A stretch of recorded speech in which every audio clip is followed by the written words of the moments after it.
জাহ গ'ল বৃহৎ অঞ্চল এই মুহূৰ্তত দৃশ্য দেখুৱাইছো পানী ক্ৰমান্বয়ে বাঢ়ি আছে আৰু চকুৰ সন্মুখতে ব্ৰহ্মপুত্ৰত বিলীন হৈ গ'ল এডাল প্ৰকাণ্ড গছ এক্সক্লুসিভ দৃশ্য এটা আৰু শনিবাৰে বিয়লিৰ পৰা গৰাখহনীয়াই এই ধৰণৰ এটা ভয়াবহ এটা কাল ৰূপ ধাৰণ কৰিছে ব্ৰহ্মপুত্ৰৰ খহনীয়াৰ কাল ৰূপ দেখি শংকিত হৈ পৰিছে অঞ্চলবাসী ইপিনে জিলা প্ৰশাসনৰ তৎপৰতাত নিখাই নদীৰ পাৰ বন্ধাৰ চেষ্টা চলাইছে জলসম্পদ বিভাগে ইপিনে খহনীয়া ৰোধৰ বাবে স্থায়ী সমাধানৰ দাবী জনাইছে কলিবাৰীবাসী ৰাইজে তেজপুৰৰ দৃশ্য ইয়া ভৰালুইত ব্ৰহ্মপুত্ৰৰ যি পানী ক্ৰমান্বয়ে তীব্ৰ হৈছে ফেনে ফুটুকাৰে পানী বাঢ়ি আছে আৰু তেজপুৰত এয়া লুইতৰ কাল ৰূপ তল কলিবাৰীত ফেনে ফুটুকাৰে বাঢ়ি অহা নৈখনে ব্ৰহ্মপুত্ৰই এফালৰ পৰা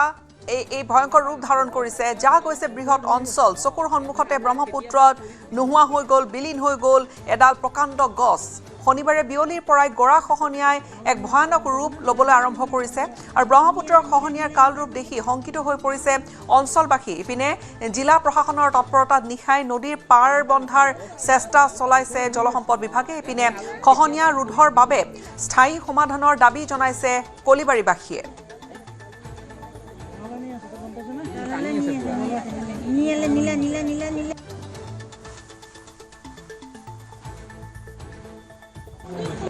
গম পা নাপায় এতিয়া বছখিনি আছে কাৰণে বছৰে ধৰি আছে ইয়াত মানে আৰু কেতিয়াবাই খৰি গুচি গ'ল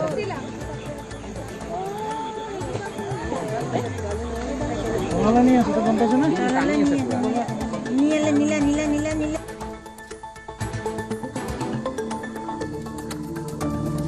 গম পা নাপায় এতিয়া বছখিনি আছে কাৰণে বছৰে ধৰি আছে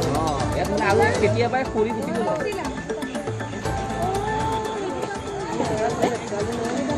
নলানি আছে গম পাইছ না পানী আছে পুৰা নীলা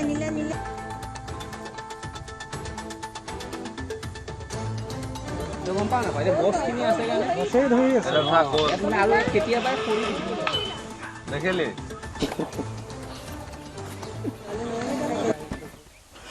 ব্ৰহ্মপুত্ৰৰ বুকুত নিচিন্ন হৈ পৰিব নেকি তেজপুৰৰ কলিবাৰী অঞ্চল হয়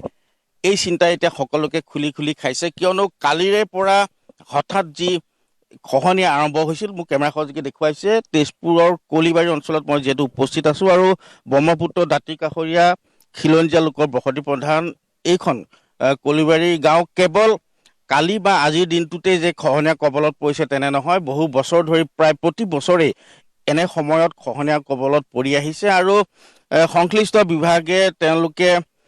খহনীয়া প্ৰতিৰোধৰ স্বাৰ্থত তেওঁলোকে টেম্পৰেৰী এক ব্যৱস্থা হাতত লয় যদিও স্থানীয় লোকে কিন্তু বাৰম্বাৰ প্ৰতি বছৰে সংশ্লিষ্ট বিভাগ জিলা প্ৰশাসনক আবেদন জনাই আহিছে যে এটা স্থায়ী সমাধান ইয়াত লাগে কিয়নো এনেদৰে টেম্পৰেৰী যি তেওঁলোকে বান্ধ দি খহনীয়া প্ৰতিৰোধৰ চেষ্টা চলাইছে সেয়াই কিন্তু এক প্ৰকাৰ এই যি অঞ্চলবাসীক আশ্বস্ত কৰিব পৰা নাই কিয়নো কালিৰ দিনটোত যথেষ্ট খহনীয়া কবলত পৰিছে কলিবাৰী অঞ্চল কেৱল কালি বা আজিয়ে নহয় প্ৰতি বছৰে খহনীয়া কবলত পৰিছে এনেদৰে যদি হৈ থাকে এই পাৰটো সম্পূৰ্ণ নিশ্চিন্ন হয় হয় এতিয়া আমি চৰকাৰক অনুৰোধ কৰিছোঁ চৰকাৰে যাতে আমাৰ এই পাৰটো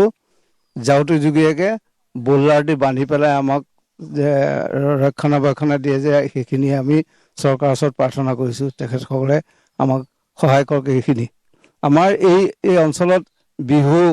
আৰু খেল ধেমালি অনেকখিনি ল'ৰা ছোৱালী আমাৰ সুবিধা পাইছিলে এতিয়া খহনীয়াই লৈ গ'ল যেতিয়া আমি এতিয়া ক'ত এই খেল ধেমালি কৰিম বিহু ক'ত পাতিম এনেধৰণৰ আমাৰ চিন্তা এটা হৈছে গতিকে যিকণ মাটি আছে সেইকণ এই চৰকাৰে যাতে আমাৰ সুন্দৰকৈ আমাৰ পাৰ বান্ধি দি আমাক সহায় কৰে নিশ্চিতভাৱে কেমেৰা সহযোগে দেখুৱাইছে আৰু যিহেতু এগৰাকী স্থানীয় ব্যক্তি তেখেতে উল্লেখ কৰিছে যে এই যি স্থান খহনীয়া কবলত পৰিছে সেই স্থানতেই এই অঞ্চলবাসীয়ে বিহুৰ সাংস্কৃতিক অনুষ্ঠান পাতে বা ৰাজহুৱা যিকোনো তেওঁলোকে অনুষ্ঠান পাতে কিছুদিন পূৰ্বে ইয়াত ৰাজহুৱা এখন বিবাহ হৈছে হয় বিয়া হৈছে আপোনালোক আহিছে নিশ্চয় বিয়া হৈছে আৰু শ্ৰাদ্ধ হৈছে এনেকে বিহু পাতিছে বিহু ঘৰ বনাই ৰাইজে যথেষ্ট সহায় পাইছিলে চাপৰিটোৰ কাৰণে আজি সেই স্থান